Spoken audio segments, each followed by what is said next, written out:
A'udzubillahi minasyaitonirrajim. Bismillahirrahmanirrahim. Alhamdulillahirabbil alamin wassalatu wassalamu ala asyrofil anbiya'i wal mursalin wa ala alihi washabihi ajmain.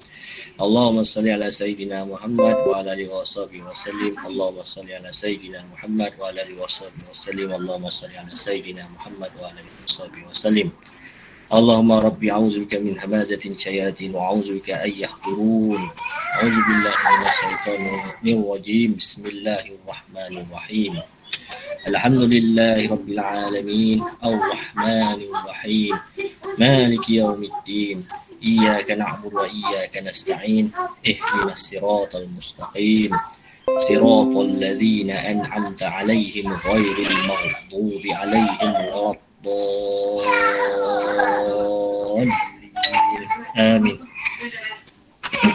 Baik, Assalamualaikum warahmatullahi wabarakatuh. Alhamdulillah, tahniah pada yang hadir. Mungkin yang lain tu sahabat kita dah mengetahuinya, tak ada masalah. Kita berkongsi apa yang saya tahu, yang mana yang nak mendalaminya, saya kongsikan apa yang saya tahulah. Jadi apa-apa kitab yang saya pakai untuk tentang amalan ni sebenarnya ada 4 kitab. Satu kitab, 3 kitab lah. Satu kitab, apa nama ni? Diyaul Murid. Kitab Diyaul Murid Jawi. Dia punya Rumi dia macam ni lah. Kitab Diyaul Murid. Kitab tasawuf. Yang ni dia ada 2 isi, Durus Samin dengan Diyaul Murid. Dan kitab Fathur Rahman. Kitab-kitab tajwid dan adab-adab dalam Al-Quran lah, mengamalkan Al-Quran, bacaan Al-Quran, apa yang boleh, apa yang tak boleh, semua pantang larang lah. Kebanyakan yang kita sekarang ni langgar je, kita tak perasan, tapi itulah, kita kena betulkan lah.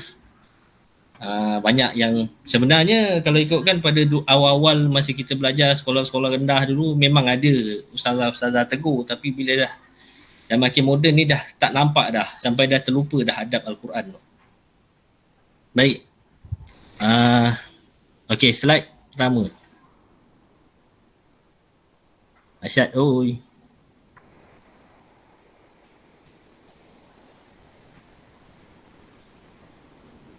Mana ni slide ni?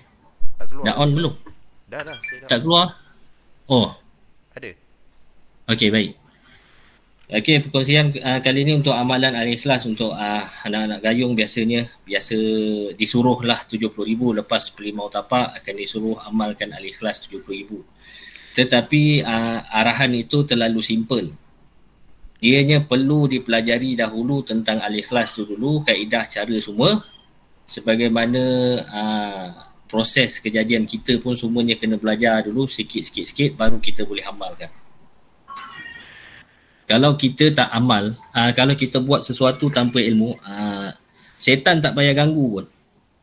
Sebab memang dia suka orang beramal tanpa ilmu. Dia beramal tanpa dia tahu, dia main agak-agak je. Memang dia geng syaitan. Macam tu je.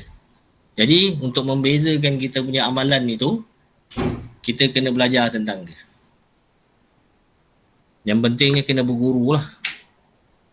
Yang kitab-kitab tadi yang saya guna tu ada disyarahkan oleh Tuan Guru Ahmad Rozaini. Bukan saya baca sendirilah. Seterusnya. Rasa je tak keluar penuh. Malam buat okey.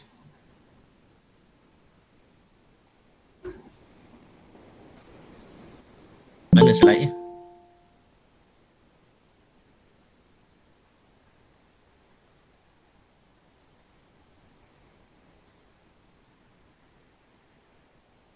Okey. Ni. Okey, baik. Untuk awalannya kelebihan surah Al-Ikhlas. Allah menyertai orang yang beramal dengan surah Al-Ikhlas. Hadis Bukhari 7375. Yang ni kisah yang orang semayang, para sahabat semayang tu. Dia setiap bacaan dia akan tutup dengan surah Al-Ikhlas. Tu boleh rujuk lah. Kedua,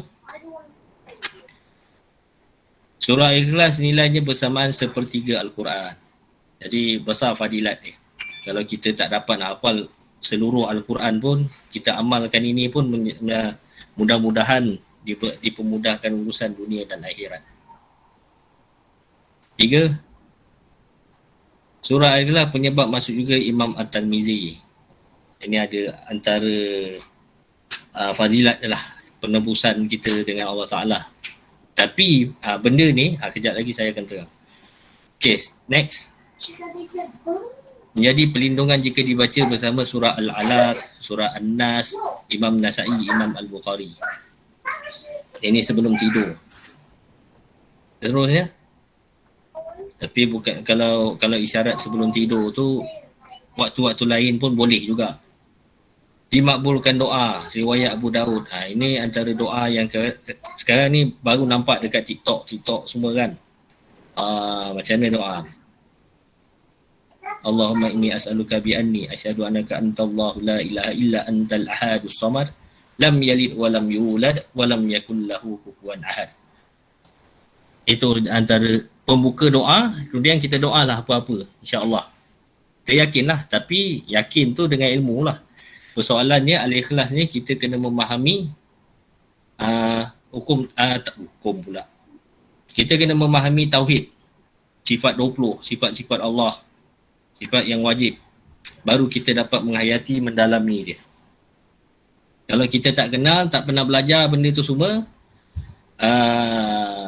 maka bersukarialah syaitan ni. Itu yang dapat jadi, niat tu jadi macam-macam. Okey, seterusnya.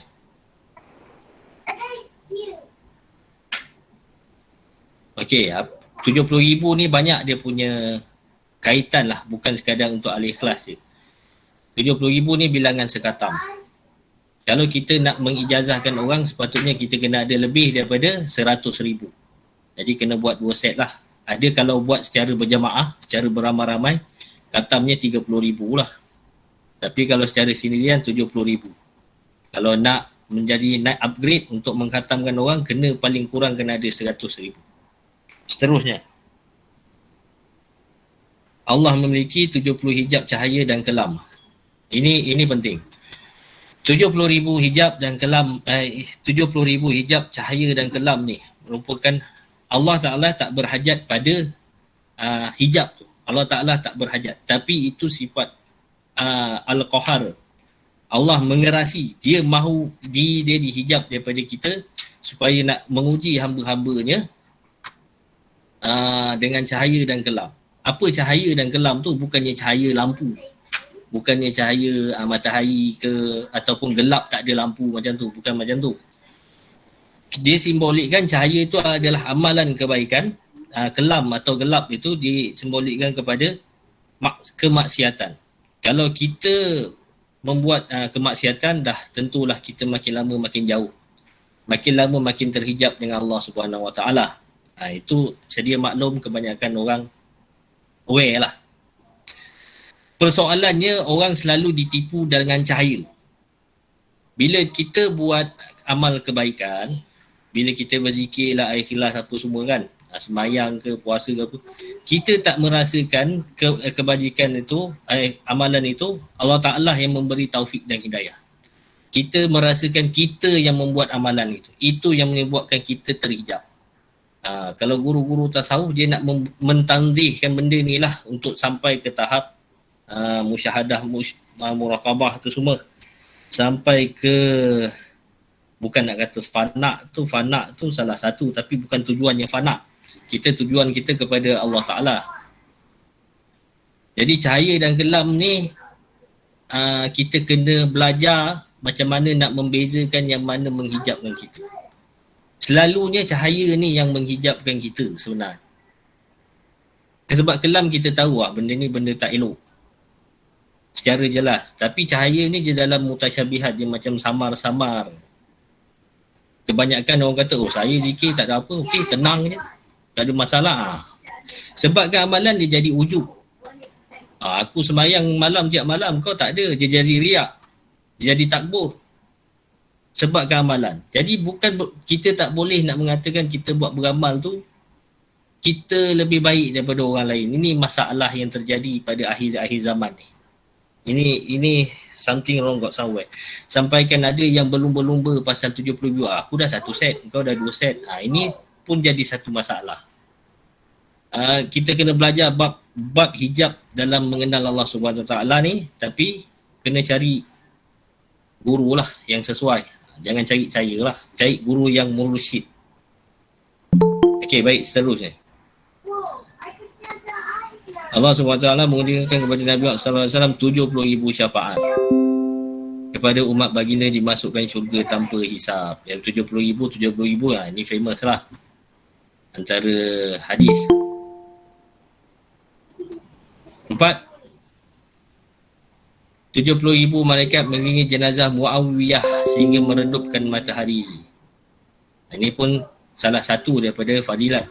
Sebabkan Muawiyah ni masa dia di hujung nyawa dia, ataupun tak silapnya dia sepanjang hidup je kan, dia sentiasa membaca Al-Ikhlas. Seterusnya. 70,000 tahlil dapat menebus diri dari api neraka. Kebanyakan orang lepas buat Al-Ikhlas ni, upgradekan dengan tambah, bukan tinggalkan, tambah dengan 70,000 tahlil.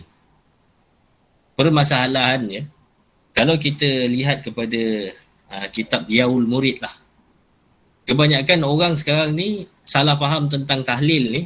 Tahlil yang saya maksud ni bukan majlis tahlil tu. Tahlil yang saya maksudkan kalimah la ilaha illallah. Kalimah la ilaha illallah tu, itu bila kita belajar, kita rasa macam jahilnya. Kita rasa dah tahu, tapi sebenarnya kita tak tahu. Permasalahan kita adalah kita rasa dah tahu. Situ yang kita selalu ditipu syaitan lah. Kenapa saya cakap kita rasa dah tahu? Sebelum ni kita kata, oh la ilaha illallah, tiada Tuhan selain Allah. Kita memahamkan Tuhan tu adalah kita tak sembah pokok, kita tak sembah topekong, kita tak sembah apa-apalah. Bukan itu yang dimaksudkan Tuhan kat situ, tapi sifat ketuhanan. Sifat ketuhanan. Tu Tuhan batil memang kita tak sembah, tapi sifat ketuhanan tu kita belum lagi terlepas daripada tu. Sifat ketuhanan tu itu yang kata ubat bagi sihat. Padahal ubat tu makhluk. Makhluk tidak akan memberi bekas. Itu yang terkait dengan syarahan pada sifat 20. Makhluk tidak akan memberi bekas. Semuanya daripada Allah Ta'ala. Itu adalah ibadat hati. Kita kena ambil asbab. Tapi kita tak boleh beriktikad asbab itulah yang memberi bekas. Jadi bahagian tahlil ni, nafi dan isbat ni, dia pelajaran yang dalam juga. Tapi bila kita faham, baru kita tahu yang kita ni jahil. Itulah, bukan kita tahu kita ni hebat, kita ni jahil. Banyak lagi yang kita perlu betulkan tentang tahlil ni, ataupun tentang dalam berzikir ni. Selalunya kita tidak hadir hati. Ini masalahnya. Jadi bab tahlil ni pun saya bukan sarankan, mesti wajib pun pada kita untuk mempelajarinya sebelum kita meninggal. Carilah mana-mana guru yang mursyid agar dapat memperjelaskan kita apa maksud tahlil. Okey, baik. Seterusnya.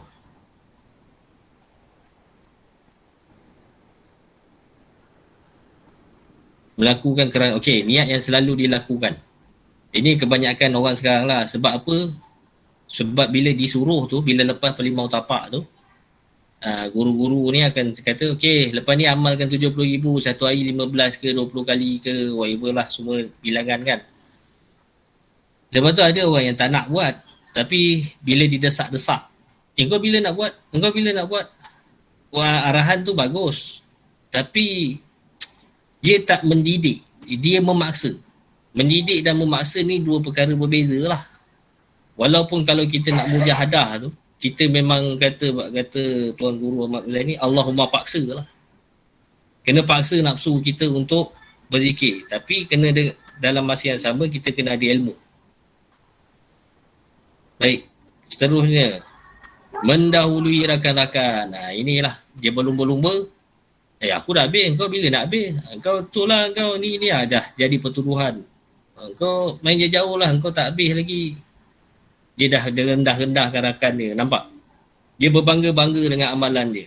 Nak mendahului rakan, aku dah buat 1 set, aku dah buat 2 set, aku dah buat 3 set. Seolah-olah macam Allah Ta'ala yang berhajat dengan amalan.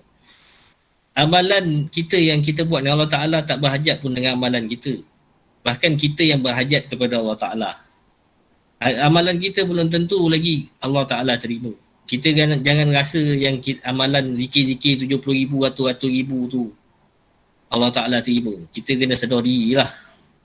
Kena muhasabah diri, cakap aku berzikir ni dengan kaedah yang betul ke, dengan ilmu ke, siapa yang bimbing aku, siapa guru aku yang membimbing ke jalan dia, ke aku buat sekadar aku rasa aku tahu. Baik, seterusnya. Berhajat sesuatu kelebihan atau karamah. Ini antara popular lah. Bila belajar silat ni, masing-masing nak jalan atas angin lah, jalan atas air lah kan. Bila dah dapat satu tu, bila dah buat tetak-tetak, tak tembus lah. Tengok, aku dengan kuasa Allah Ta'ala ni, tetak-tetak tak tembus apa semua ni. Tapi bila pagi pisau lain, tak mahu lah dia. Itu yang peliknya. Kata yakin pada Allah Ta'ala.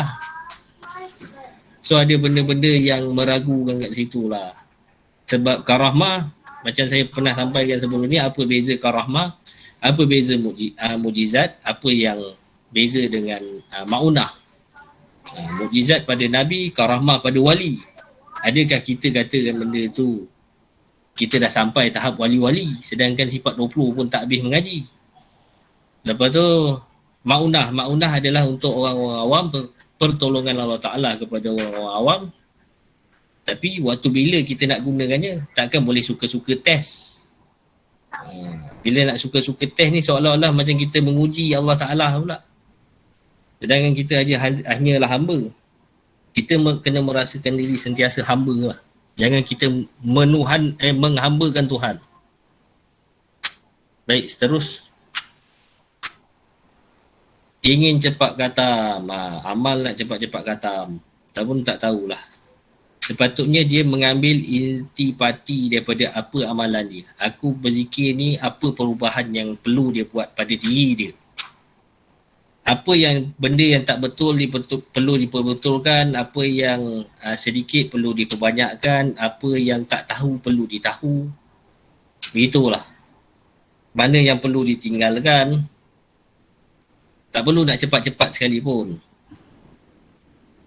Sebab cepat-cepat pun, sebab kita kena tahu daripada awal kita buat tu, kita mengamalkan ikhlas tu, kita pasang niat tu, sampailah ke akhirnya, kita mesti ada beza. Beza dari segi tauhid kita, rohani kita, ya, kita punya pandangan kita. Tapi kebanyakan orang sekarang ni cepat-cepat kata, okey, dia jadi satu kebanggaan, jadi satu riak, jadi satu perbandingan antara satu sama lain. Dia tak sedar pun kalau yang dia buat tu, Allah Ta'ala yang izinkan dia khatam benda tu. Dia sampai ke 70,000. Dia lupa benda-benda tu. Itu sebab kena tauhid tu tetap kena ada. Al-Ikhlas, nama pun Al-Ikhlas. Dia tak ada pun, tak ada perkataan Al-Ikhlas pun dalam surah Al-Ikhlas tu. Tapi menunjukkan apa? Ia adalah ibadat hati. Ibadat hati itu lebih diterima lagi daripada ibadat fizikal. Baik, seterusnya. Ingin dibuka hijab. Yalah, nak tengok jin. Nak tengok benda-benda yang pelik-pelik ni lah. Tak tahulah apa fungsinya semua kan. Kalau benda tu terbuka dengan sendirinya atau ada keperluan ke untuk perubatan ke whatever ke, itu lain cerita. Tapi dengan sengaja je macam nak cari pasal, lepas tu nak merendah, aku dah boleh tengok itu, aku dah boleh tengok ini. Memang berlaku pada zaman sekarang ni. Apa yang saya cerita ni benda yang berlaku dan terjadi depan mata lah. Sesuatu yang tak kena lah.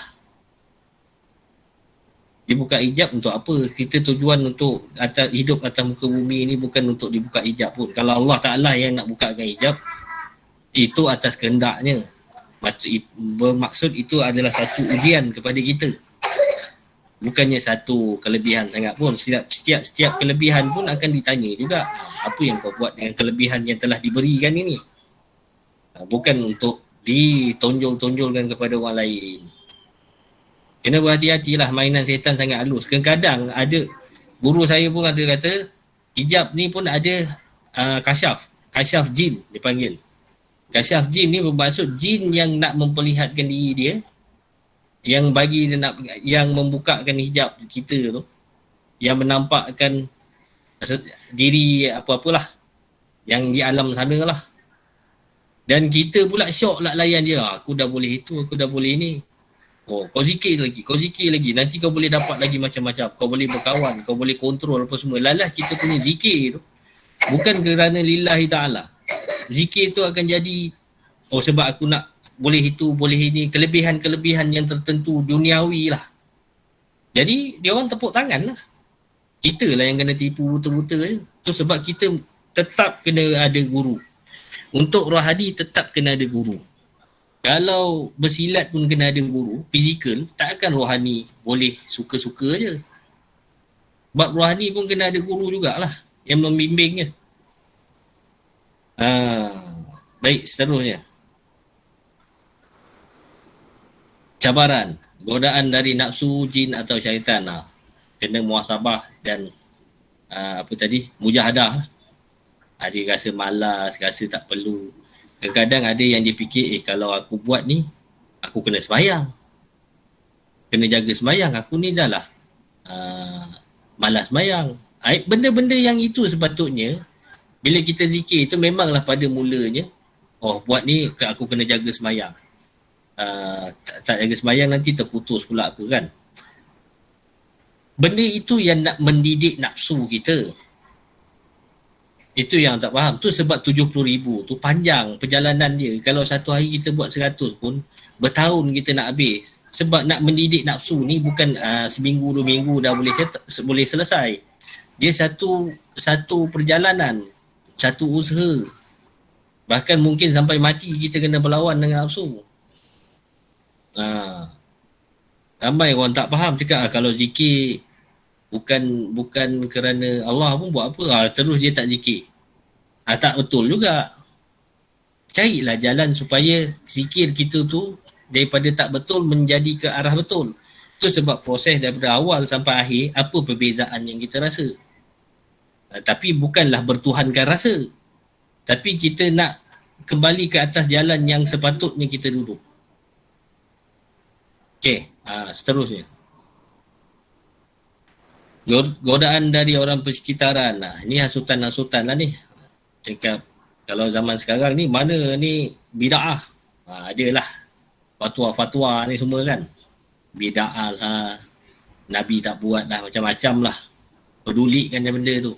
Pegangan kita ahli sunnah wal jamaah teruskan. Lepas tu ada kalau rakan-rakan kita kau buat tak ikhlas, buat apa? Ikhlas tu bukannya dia datang dalam mimpi tiba-tiba ikhlas. Ikhlas tu kena diusahakan, cari ilmu, cari guru. Perlu dididik, perlu berlatih. Hati pun perlu berlatih untuk ikhlaskan dia. Okey. Godaan dari orang. Seterusnya, ujian daripada Allah Ta'ala, sakit. Macam-macam lah, kesempitan masa ke, apa. Masalahnya bila orang dah cepat, bila aku amalkan ni sakit je. Dah dia tak amal. Dah dia ingat macam-macam. Kalau dia ingat pada tauhid, pengajian tauhid tu, dia kata sakit pun daripada Allah Ta'ala. Kalau tasawuf ni, senang pun senang, susah pun senang. Itu je. Dia kena, patutnya daripada sakit tu dia kena ingat, Allah Ta'ala ingat aku. Patut aku kena lebih ingat lagi daripada Allah Ta'ala sebab aku sakit. Sebab kebanyakan orang akan lalai daripada mengingat Allah bila dia senang. Biasanya orang ingat Allah Ta'ala pada masa sakit. Kadang-kadang benda ujian tu kita kena fikir positif lah. Terusnya. Godaan was-was atau tidak yakin. Bila dah ada was-was atau tidak yakin ni, tu saya cakap dari awal tadi, kena berguru lah untuk mendidik macam mana yakin. Datangnya was-was ni sebabnya kita rasa kita buat tu kita betul. Bila kita tengah buat, betul ke? Aku tengok YouTube macam ni. Dia tengok ustaz YouTube pula. Yang YouTube tu tak adalah salah. Nak tengok kalau part-part yang kita terlupa ke, ataupun nak ulang kaji ke. Ini yang jenis tak tahu apa-apa, ambil fokus, ambil bulat-bulat daripada YouTube. Tak ada nak rujuk ke mana-mana guru pun. Lepas tu dah bila zaman sekarang ni banyak ustaz bagi pendapat, dah confuse mana nak ikut. Dah tak tahu dah mana satu sebab tak ada pendirian. Okey. Godaan terlupa dan dugaan kekekalan masa. Ini Allah Ta'ala akan menguji je. Terlupa, kalau kita terlupa, putus, jangan kita rasa, aku dah buat, dah kita putus asa pula. Syaitan memang suka kita putus asa. Jadi kita jangan putus asa, cakap, tak apalah, putus-putus buat lagi. Terputus buat lagi. Sebab apa terlupa? Sebab itu menandakan aku ni, kita kena muhasabah diri. Sebab apa terlupa? Sebab aku ni kurang ingat Allah Ta'ala. So, sebab aku tak terlupa. Kalau dia sentiasa mengingat Allah Ta'ala, dalam hati dia Allah. Dia tak akan lupa, insya-Allah. Allah akan ingatkan dia. Kalau kekangan masa macam mana sekalipun, dia boleh akan ada masa. Sebab kalau kita ikutkan, perjalanan pergi balik kerja pun dah cukup lah. Itu sebab tak perlu nak banyak pun. Tu paling kurang lah. Kita kena usaha untuk syurga Allah Ta'ala tu mahal. Takkan kita nak usaha sikit-sikit je, tiba-tiba dah dapat. Wali-wali Allah, ulama'-ulama' dulu pun berkorban darah, berkorban macam-macam untuk berkejar kepada syurga Allah Ta'ala. Jadi kita kena mujahadah lah. Baik, seterusnya. Okey, tujuan amalan ni mentauhidkan Allah Subhanahu Wa Taala. Mentauhidkan Allah Subhanahu Wa Taala ni luas aspek dia. Saya tulis pendek. Aspek dia bila dia katakan surah Al-Ikhlas tu. Ibadat daripada hati. Bermaksud kita kena kenal Allah Taala. Jadi dalam tu menggambarkan sifat-sifat kekuasaan Allah Taala. Jadi kita kena kenal apa yang ada sifat dalam tu. Macam mana nak mentauhidkan Allah Taala. Orang kata nak mentauhidkan Allah Ta'ala ni macam mana? Mengisbatkan Allah saja yang memberi berkat. Allah saja yang menunaikan hajat. Itu saja. Yang makhluk-makhluk lain tak boleh hajat. Tu yang tak boleh menunaikan hajat kita. Tu sebab kita kena latih hati kita. Allah bagi kita rezeki. Makan nasi tak sedap pun Allah bagi kita rezeki. Walaupun nasi tak sedap, orang lain tak dapat makan nasi. Macam tu lah. Kita kena latih hati kita. Memang kadang-kadang kita tergelincir, kita terlalai. Bila terlalai tu, istighfar. Kembali-balik. Itu sebab antara salah satu petua yang saya pernah kongsikan, sentiasa tongkat lidah kat langit-langit.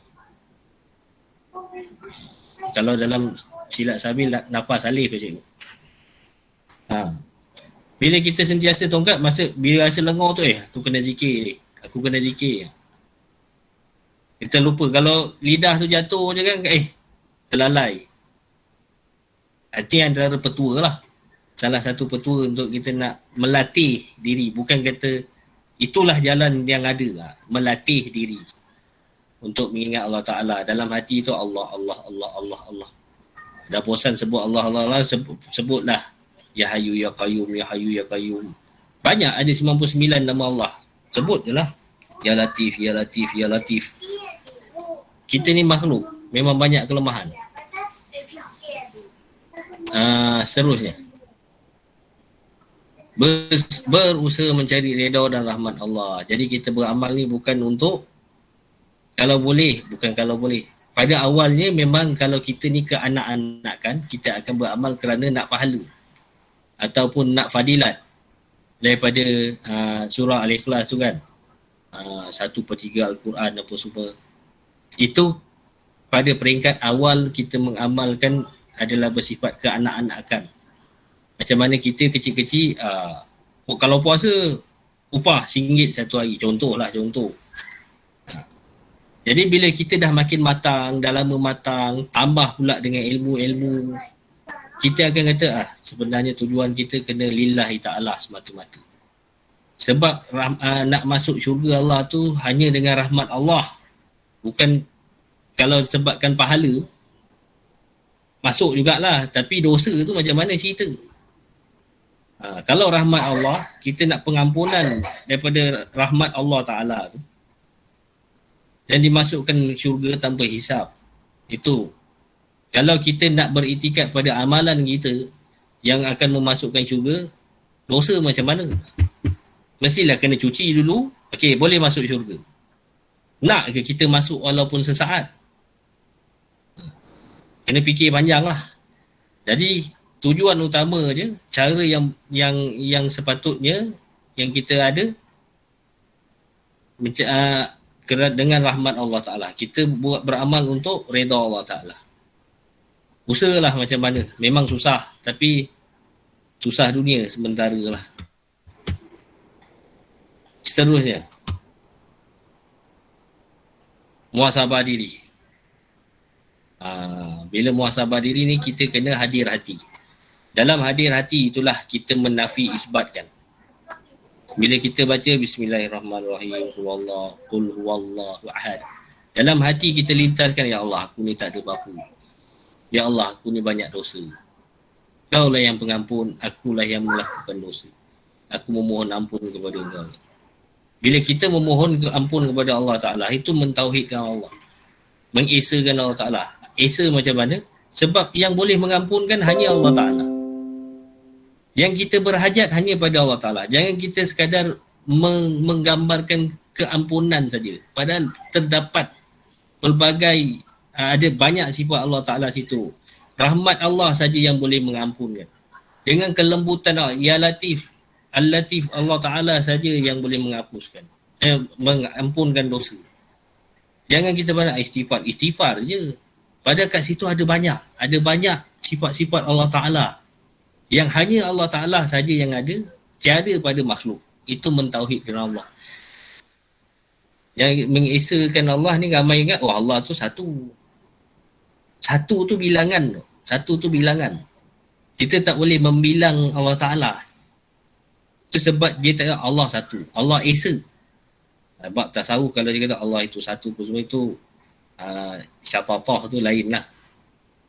Tapi pada ulama' gunakan Allah itu esa. Esa tu dia bukan satu. Sebab kalau esa tu satu, apa yang kedua? Dosa ke? Jadi esa tu memang hanya Allah Ta'ala saja. Hanya Allah Ta'ala saja yang menunaikan hajat. Baik, seterusnya. Membersihkan hati dengan menghindari akhlak buruk. Baca Al-Quran ni adalah salah satu kaedah yang ulama' menganjurkan, dan Nabi Muhammad SAW menganjurkan untuk kita amalkannya sebab ia dapat memberi memberi kesan kepada hati. Kita akan rasa rendah diri, akan rasa macam hina. Tetapi ada syarat. Kita kena baca dengan tenang. Satu, kena nak habiskan doa. Okay. Baca dengan ilmu. Maksudnya baca dengan ilmu tu, makhraj huruf tu kena kembalikan hak makhraj tu kepada Al-Quran. Kalau kita baca tanpa, ini yang masalah. Kalau kita baca tanpa mengembalikan hak makhraj tu, Al-Quran tu akan mendoakan kecelakaan kepada kita. Ini yang kebanyakan orang bila beramal, dia makin tak tentu arah. Bila beramal tak ada ilmu, itulah. Nampak macam al-ikhlas je. Tapi kalau kita tanya setiap huruf tu makhraj kat mana, dia tahu tak? Itu yang masalahnya. Bila tahu qaf dengan kaf pun tak tahu. Lam kat mana? Ha dengan ha kat mana? Kebanyakan orang sebut kul huwallahu ahad. Ha simpul jadi ya. Dah jadi lepas tu kul tu dia jadi kaf. Dia tak jadi kul. Tak jadi qaf. Dah lain dah masuk dia. Dah selama 70,000 tu sebenarnya kita dah mengubah ayat Quran secara tak langsung. Tu sebab jangan terkocok-kocok baca. Baca dengan tenang, jangan cepat-cepat sangat nak habis. Sebab kita kena menjaga hak-hak makhraj tu dengan betul. Kalau kita jaga satu persatu tajwid. Tajwid satu dia punya wakaf tu. Kebanyakan orang sebat wallahu ahad Allahu samad lam yalid walam yulad walam yakul lahu kufuwan ahad. Satu nafas. Kalau ikut hukum daripada kitab Fathur Rahman tu cakap dalam ni, kitab Fathur Rahman ni tak boleh buat macam tu. Orang kata kalau kita niat zikir tak apa. Bukan untuk al-ikhlas. Bukan untuk al-ikhlas, itu untuk doa-doa Rabbana zalamna anfusana, itu ayat al-Quran. Tapi kita bila baca tu kita merasakan dia macam doa. Kita tak berasa sangat walaupun dia dalam al-Quran tapi kita berasa dia doa. Itu tak ada masalah. Tapi kalau memang dah terang-terang dia ayat al-Quran, tak boleh kita ni ayat Quran tapi aku nak niatkan dia zikir. Tak boleh dibuat begitu. Ini yang jadi masalahnya. Orang mengambil enteng je, cakap niat zikir tak apa, boleh langgar je semua. Itu yang tak kena. Dah bercanggah dah. Ini bukan ulama punya. Ada kitab je, bolehlah rujuk. Jadi kena sebut satu-satu. Kalau kat mana wakaf. Kalau nak sambung, ikut kaedah sambung. Kalau al-ikhlas tu qul huwallahu ahadunillahus samad. Bukan qul huwallahu ahad Allahu samad satu nafas, tak boleh. Ikut kat mana wakaf. Kena jaga benda tu semua. Mana yang tebal, mana yang tipis. Kena jaga. Baik. Seterusnya. Melazimi zikir dalam kehidupan seharian. Ini adalah salah satu kaedah untuk mendisiplinkan diri. Bila letakkan 70,000 tu, kita tak boleh nak buat satu hari 70,000. Jadi kita kena susun, aturkan masa kita bila waktu kita nak zikir supaya benda tu jadi istiqamah. Satu amalan yang istiqamah lebih baik daripada 1000 karahmah. Itu yang penting. Orang sebut nak berebut nak dapatkan karahmah, tapi kita dapat amalan yang istiqamah tu lebih baik daripada 1000 karahmah. Walaupun sekecil-kecil amalan, walaupun kita selawat 10 kali sehari, contohlah 10 kali. Contohlah, tapi setiap hari memang kita buat. Bila kita buat dah setahun, 2 tahun, tambahlah. Bagi 20 kali lah. Jadi kita tambah sikit.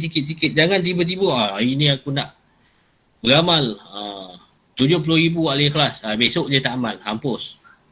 Itu tak berapa cantik lah. Baik, seterusnya. Kaedah mengamal. Kita pergi, laju nak. Dia terus.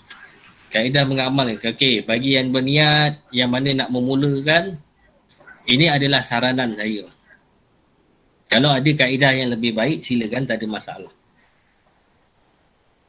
Pertama sekali, setelah kita mengetahui tentang ilmu-ilmu tentang ikhlas, tadabbur serba sedikit dengan ustaz-ustaz ke atau tuan-tuan guru yang terdekat, bila kita dah faham intipati al-ikhlas tu adalah lebih baik, kemudian kita beramal dengannya. Baru kita dapat hadir hati itu. Itu yang penting. Yang kita nak kata nak upgrade ni, itulah hadir hati. Sebelum ni kita saya tekankan kepada zikir hasanah. Zikir hasanah ni maksud amalan secara fizikal. Kita zikir mengharapkan amal kebaikan, pahala, semua itulah. Tapi bila zikir yang hadir hati ni adalah membuatkan zikir nafi isbat ni adalah zikir darajat yang nak mendekatkan kita kepada Allah Ta'ala tanpa mengharapkan balasan, kita mengharapkan Allah Ta'ala saja. Bila kita dah sedia nak beramal, sebenarnya dah sebelum solat hajat ni pun, kita kena mandi taubat dulu lah. Mandi taubat. kena bersihkan pakaian apa semua kita daripada najis-najis, tempat apa semua daripada najis. Dia ada 15 adab zikir, tapi kalau kita nak ikut semua tu, kita pula tak ambil secara khusus, tak perlu ikut semua pun tak apa, buat sikit-sikit tak apa. Yang penting seeloknya mandi taubat. Mandi taubat, solat sunat taubat, solat hajat. Kita minta supaya Allah Ta'ala pemudahkan kita segala urusan kita untuk beramal, berikan taufik hidayah kita. Jangan mintakan kelembutan Allah Ta'ala. Daripada kelembutan Allah Ta'ala tu, memudahkan kita, jangan menyesatkan kita. Kita minta yang baik-baik, dapat reda dia. Seterusnya. Okey, sebaiknya kita buat dalam keadaan berwuduk. Bila kita buat dalam keadaan berwuduk, orang yang sentiasa menjaga wuduk dia akan diiringi oleh 2 malaikat. Jadi biarlah malaikat tu menjadi saksi di akhirat kelak, insya-Allah. Seterusnya. Niat. Okey, sekarang kita nak masuk, nak memulakan zikir. Kita kena niat lah macam yang saya cakap tadi. Apa niat kita? Kalau kita nak redha Allah Ta'ala, hampir kepadanya, supaya Allah memberikan taufik dan hidayah, kita selamat dunia dan akhirat, dikurniakan limpah rahmat Allah Ta'ala. Kita mintakan juga supaya hati kita selalu mengingati ataupun selalu berzikir kepada Allah Ta'ala. Kita minta itu, niatkan itu. Next. Kiblat. Sebaiknya menghadap kiblat. Yang saya cakap ni, ambilkan satu masa yang khusus. Contoh waktu malam ke, waktu bila-bila lah, menyendiri ke, kita fokus untuk bacakan Al-Ikhlas ni, tak banyak, sikit pun jadi, 50 ke 100 ke, terpulang pada kemampuan kita. Jangan terlalu banyak-banyak tapi lalai. Menghadap kiblat lebih hati kita akan lebih kuat terpaut dengan Allah Ta'ala. Baik, seterusnya. Al-Fatihah. Baca Al-Fatihah. Ini kaifiat je lah. Sebelum nak mula tu baca Al-Fatihah. Macam buka gelanggang. Kita sedekahkan sekian-sekian sipulan. Yang sepatutnya yang sepatutnya macam buka gelanggang. Ni setiap hari buat. Yang baca Al-Fatihah ni sebelum kita nak mulakan Al-Ikhlas tu, setiap hari buat. Okay, seterusnya. Baca Al-Ikhlas. Al-Ikhlas yang ini, Al-Fatihah, Al-Ikhlas ini, Al-Ikhlas yang ni jangan masukkan sebab kita nak fidyahkan kepada Nabi Muhammad SAW, ahli keluarga baginda, sahabat-sahabat baginda, itu semualah. Ikut susun hierarki yang sepatutnya. Seterusnya. Next. Selawat. Macam buka gelanggang. Selawat untuk mengundang rahmat Allah Ta'ala. Bila kita berselawat, dapat mengundang rahmat Allah. Jadi sebaiknya setiap amalan ada salawat. Seterusnya. Qauli. Okay, baca tu. Jangan baca bisik-bisik. Sebab dia tak, kita ni dia katakan apa beginner. Bawah beginner apa lagi? Novice. Freshie. Bawah. Paling bawah lah. Baru-baru nak mula lah. Jadi kena zikir qauli. Bila zikir qauli, macam mana kita, tak adalah zikir tu kau melalak-lalak kan. Kan zikir yang macam kita sembahyang sekadar dengar di telinga. Maksud kita dengar. Jadi supaya kita sedar kita tengah baca apa, dan supaya kita dengar tu, kita dapat menghayati bacaan kita sampai ke dalam hati. Kalau main bisik-bisik je, kita pun memang lalai. InsyaAllah mesti lalai. Kalau baca secara kauli pun boleh lalai, apatah lagi cara bisik-bisik. Kalau dah bisik-bisik itu macam mana nak jaga tahu tajwidnya. Jadi salah satu sebab kena jaga pada kauli. Okey, terusnya.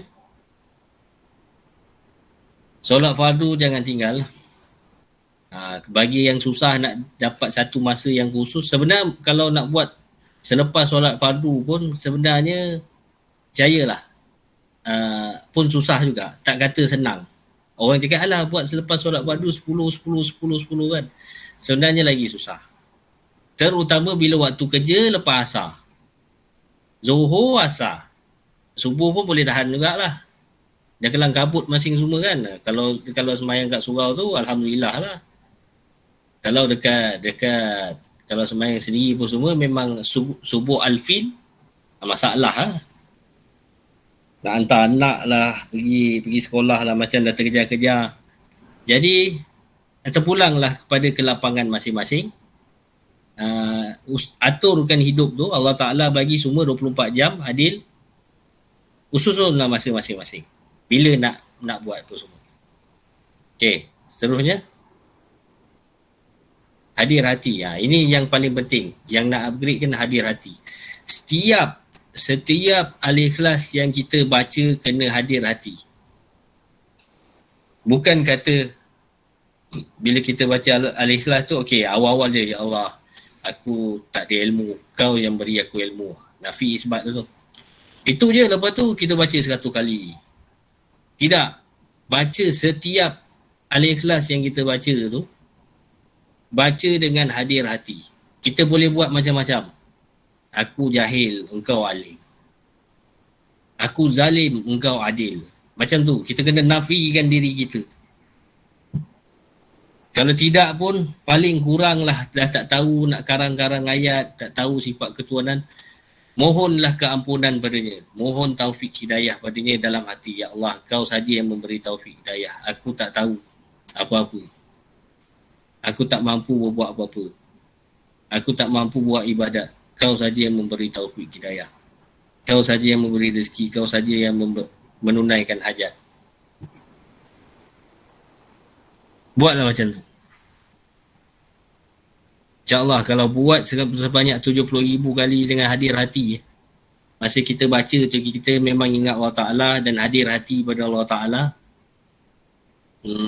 masing-masing rasakanlah sendiri.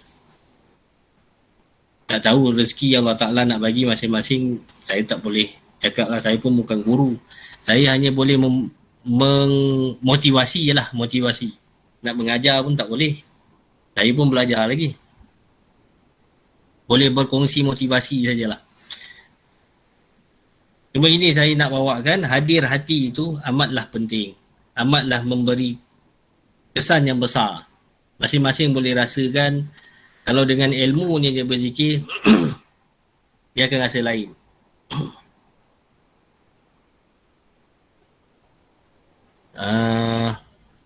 Okey. Kemungkinan ada yang memang tak dapat nak buat semua ni, nak secara khusus, ataupun ada masa dia sendiri, atau memang terkejar-kejar outstation bagai apa semualah. Boleh je buat waktu bila-bila, tak ada wuduk ke apa ke, boleh je, tak ada masalah. Tapi yang penting hadir hati tu kena ada. Kalau kita tak dapat tiap-tiap hari untuk buat secara benda-benda ni, kaifiat ni semua ni, secara khusus, mungkin seminggu sekali ke, memang waktu lapang ke, sebulan sekali ke, bila yang senang. Sebab kalau saya tengok kan, kalau satu hari 100 kali pun, setengah jam juga. Satu hari 100 kali, ambil masa setengah jam macam tu lah. Jadi pecah-pecah, kalau tak nak buat 100 kali terus pun, susunlah masa, mungkin nak buat 20-20 ke, itu cara saya. Nak buat satu hari berapa. Kalau nak buat 100 pagi, 100 petang ke, 100 siang, 100 malam ke, terpulang pada masing-masing lah. Susun masa masing-masing. Sebab ingat Allah Ta'ala ni sepatutnya setiap masa. Tapi adalah zikir-zikir lain yang kita kena buat juga. Bukanlah sekadar Al-Ikhlas saja. Tapi kalau nak fokuskan terus pada Al-Ikhlas, tak ada menjadi masalah. Dia Al-Ikhlas ni nampak ringan tapi sebenarnya berat. Nampak ringan pada orang yang tak tahu. Berat pada orang yang tahu. Berat saya maksud saya tu yang tadilah, nak menjaga hak-hak Al-Quran. Nak menjaga makhraj Al-Quran, huruf-huruf itu. Kena jagakan dia. Kalau tak jaga, itu yang kita setiap kali baca kena laknat dengan Quran. Setiap kali baca kena laknat dengan Quran. Berhati-hatilah. Al-Ikhlas tu kalau nak tadabbur dengan ustaz-ustaz pun rasa tak mengambil masa yang lama. Kalau lebih lama lagi tadabbur Al-Fatihah.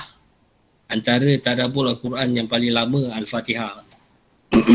Berbanding surah-surah lain, Al-Fatihah yang 7 ayat tu lebih lama. Kerana saya mengaji tu kadang 8-10 episod Al-Fatihah saja. Cakap, sepanjangnya, banyaknya yang kita tak tahu. Al-Fatihah tu 7 ayat tapi dia compact. Compact satu Al-Quran memang ada dalam. Baru kita faham satu-satu huruf tu semua. Jauh beza kita. Ulama'-ulama' ni fikir macam mana. Dalam fikirnya. Baik. Bab hadir hati ni ada soalan.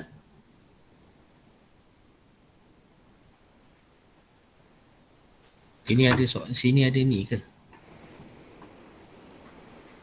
Oh, tak ada. Kalau ada soalan boleh type lah. Kita nak penghujung lah ni.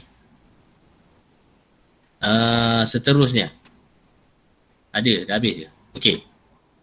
Amalan ikhlas adalah amalan mentauhidkan Allah Subhanahu Wa Taala. Jadi kita kena belajar bab tauhid lah. Bab tauhid ni luas. Memang kita dikatakan sifat 20. Sifat 20, lepas tu kita kena belajar sifat mustahil dia. Lepas tu sifat harus. Termasuk juga 4 sifat wajib bagi Nabi, 4 sifat mustahil bagi Nabi dan 1 sifat harus bagi Nabi. Ada 50. Kalau dalam ahli sunnah wal jamaah ada 50. Kalau kita belajar semua, setidak-tidaknya dapat habis satu kitab dulu pun, kita dah dapat gambaran lah tentang macam mana nak mentauhidkan Allah Ta'ala ni dengan sepatutnya.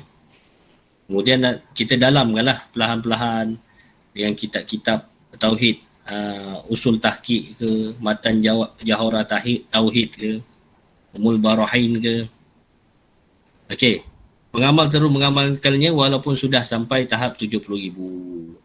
Janganlah putus. Kalau dapat satu hari 10 kali pun tak apa. Dapat satu hari 10 kali tapi kalau tak boleh teruskan satu hari 100 semua atau seperti sebelum-sebelum tu teruskan. Kita tambah dengan zikir lain. Mungkin kita disiplin pada la ilaha illallah pula. La ilaha illallah pun disiplin dia tinggi juga untuk bertahlil tu. Kita berharap akan mendapat rahmat dan redha dari Allah SWT dengan berkat amalan ini. InsyaAllah. Pengamal harus muhasabah kesan diri sebelum dan selepas mengamalkan amalan 70,000. Jadi kena muhasabah diri. Macam mana kita sebelum amalkan 70,000, kita macam mana. Selepas amalkan 70,000, apa yang memberi kesan kepada kita. Kalau kita jadi makin teruk, there's something wrong dengan kita punya amalan tu. Itu sebab kalau ada guru, dia boleh semak kat mana kita punya masalah-masalahnya.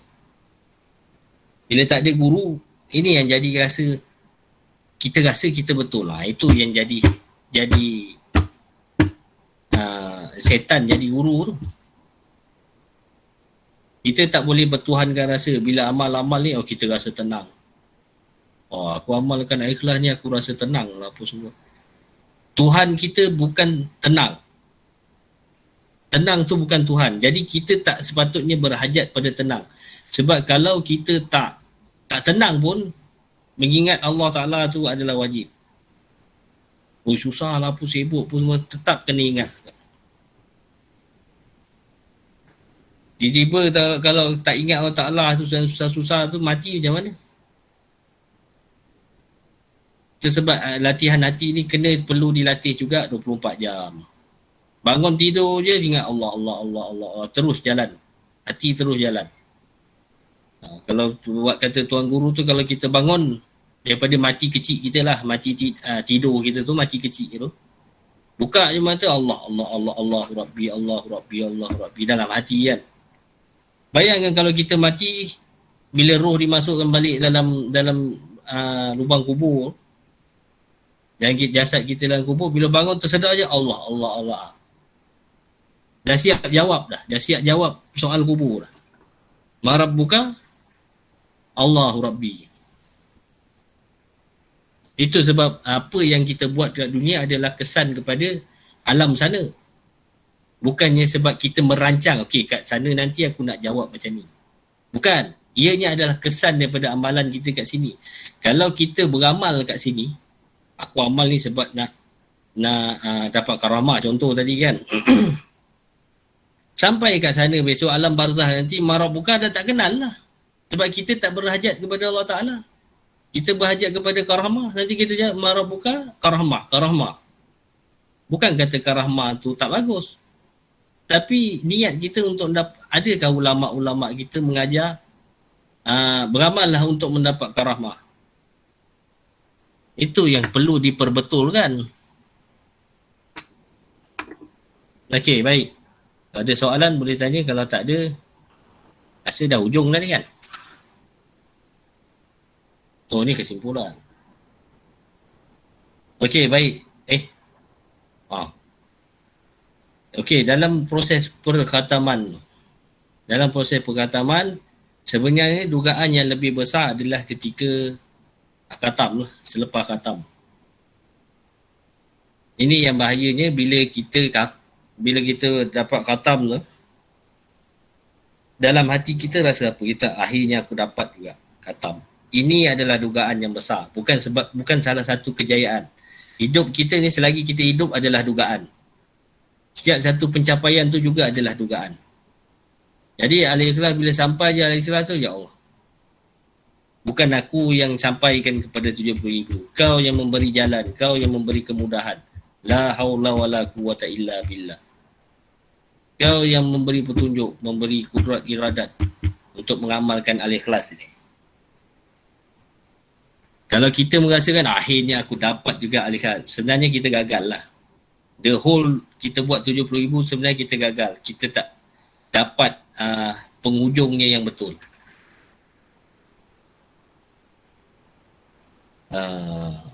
Itulah pesanan saya. Jadi berhati-hati bila nak khatam tu. Bersyukurlah. Sebab syaitan sentiasa menghasut kita, menipu kita. Dan teruskan beramal dengan Al-Ikhlas, sebati dalam diri. Terus mentauhidkan Allah Ta'ala tak. Dan kita minta supaya jangan dipesongkan hidayah kita. Ramai yang Islam sekarang tapi akidahnya terpesong. Supaya kita dilindungi daripada perkara-perkara berikut. Baik. Ya, saya rasa itu saja pengongsian saya yang ringkas. Ringkas lah pada malam ni. Jadi jika ada soalan boleh bertanya. Kalau saya mampu jawab, saya insya-Allah. Kalau tak mampu, bolehlah rujuk ustaz lain. Itu saja. Kita buka 2 minit. Nak type ke? Kebanyakan orang lepas pelimau tapak, dia suruh amal tanpa mengajar kaedah-kaedah, kaifiat yang tertentu untuk mengamalkannya. Ini masalahnya. Bila budak pun amal dia main suka-suka dia je. Tak ikut yang sepatutnya, kaedah-kaedah yang ulama' ajar. Dia diteruk dah budak.